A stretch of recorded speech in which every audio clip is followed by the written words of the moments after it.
your boy Captain Mal here, and today I'm going to bring you my official review for Disney's The Lion King. So, The Lion King is the 2019 remake of the 1994, I believe it was, original Disney classic. So, for those of you who know me or have been following the channel for a little bit, you know that The Lion King is my favorite Disney animated movie of all time. My favorite movie of all time really has a big sentimental place for me in the old heartstrings. And whether or not The Lion King is like your favorite of the Disney movies, you have to acknowledge the fact that it's one of the most beloved Disney movies of all time. So, hopping on the Disney remake train, The Lion King was the next one to pop out. Aladdin was my second favorite Disney movie back in the day, and I was actually very happy, very pleased with the remake. So I was going into this rather excited. I wanted to like it, I really wanted to love it. I'll keep the first part of this spoiler free, which is maybe a moot point because if you saw the original, you know exactly what's going to happen in this movie. And that is a testament to this movie, is it is literally almost scene for scene remake. Pretty much every scene that you remember, every scene that you really love is there. It follows all the exact same plot beats. There is some stuff added in. There's an extra scene here and there that doesn't really affect the overall movie much, just gives a little bit more info here and there. But let's talk about the animation, because they're calling this a live action remake, but we all know it's CGI. The way I look at this is, it's kind of like an HD remastering of a video game. Like, like back in the day, they come out with video games, like take Final Fantasy VII, everybody loves that game, and now they're like remastering it, and it's just gonna look a billion times better because it's gonna have modern graphics. Did the same thing in Resident Evil 2. It's like, if you're gonna remake a game that I loved, but all you're gonna do is give me the exact same game that I really like, and you're gonna just make it look gorgeous, sure, call me simple, but I'm on board for that.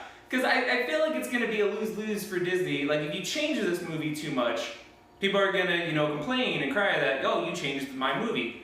If you don't change it, they're gonna be like, oh, this is just a cash grab rehash. Hey, you know what? Spoiler alert, every single movie is a cash grab. Every movie is supposed to make money. Studios don't make movies to be nice to us and they'd be like, oh, you love this from your childhood, I'm gonna be generous and give it back to you. No, they're doing it for money. Everything's about money. The world revolves around money, so who cares about that? All that matters is it's a product that you like. And coming from somebody who loved The Lion King, I really, really like this. I really enjoyed it. The CGI was breathtaking. Like, it was amazing. It was beautiful. For the most part, it just looks like really, really amazing CGI, but there are certain moments, there are certain scenes where I'd be hard-pressed to be like, that's not real. It looks damn impressive. Like, the replay value of this movie is gonna be the CGI and just how gorgeous it looks. Hans Zimmer's score is amazing. It still is amazing. The little tweaks and stuff that he does to it is great, but it still sounds pretty much like the original. Most of the songs are redone. For the most part, they sound good. The opening sequence, The Circle of Life, hit me the exact way I wanted it to. It's almost the exact same as the original. As that scene ended, and the bookends The Lion King, I heard a woman a few rows ahead of me be like, perfect. And I was like, yes. Yes, it was. From there on, I have a couple of issues with the movie. Primarily, the voice work is weird because they look so real, specifically the lions, that they don't really show that much emotion. Like, they showed a lot more emotion in the original animation, and I guess that's just the nature of that animation. Versus this, I don't know if they just couldn't get the emotion in, or if they were just wanting them to look so real that the voice actors had to do more emoting with their tone and stuff like that. But I don't know if you've ever seen a real lion or watched a lot of lion stuff on Discovery Channel, but they really got two emotions: indifference and I'm gonna freaking murder you. There's not a whole big spectrum there. So there's clearly emotional scenes, like the Mufasa thing, where the voice actor, he's acting his ass off, but Simba himself isn't looking too terribly emotional, and that's kind of it throughout most of the movie. So scenes like that would kind of take me out of it. But then a musical number would hit, and all of a sudden I'm singing, I Can't Wait to Be King. Or, anything like that.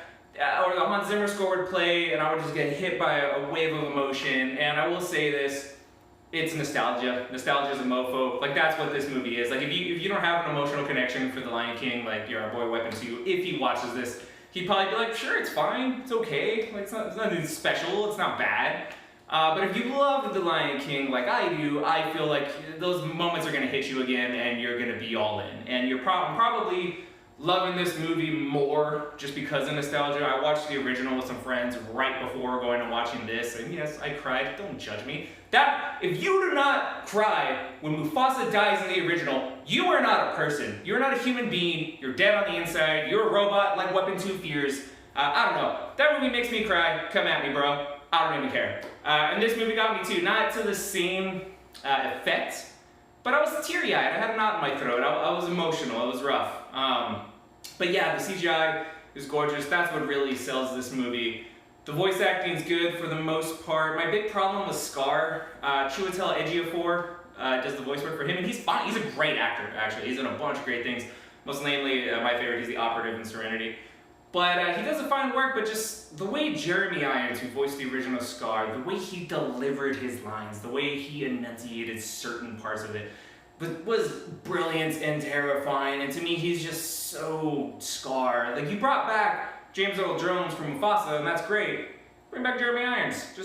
I feel like he's just as iconic as Mufasa. And on the note of James Earl Jones, he's getting older, and you could tell because his voice wasn't quite as deep, didn't quite have that just resonance to it. Same thing when he came back to revoice Vader in Rogue One. You tell it's him, but it's not quite the same, and that just happens. But I would have loved to have seen Jeremy Irons back. Other than that, my overall thoughts is actually I loved the movie. It hit me emotionally. I was smiling most of the time. I was singing along in my head.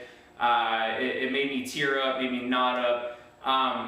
But yeah, that's pretty much what I thought. I enjoyed this. If you love The Lion King, this is about as faithful a remake as you can do.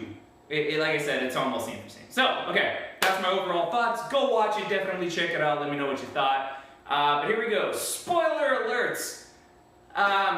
Yeah, Mufasa dies, like if you didn't know that, that's weird, who are you?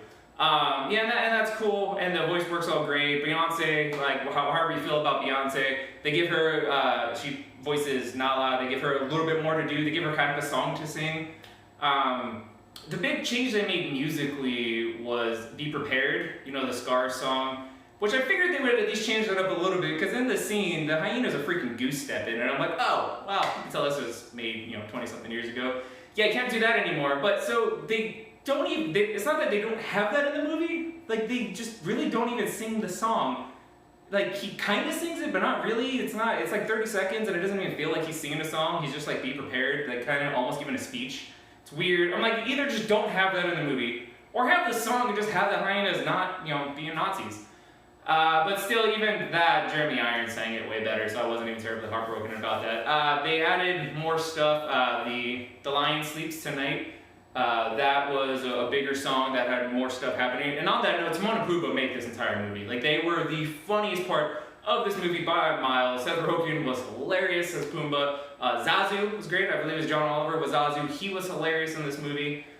Yeah, Nala they added more stuff for Beyonce.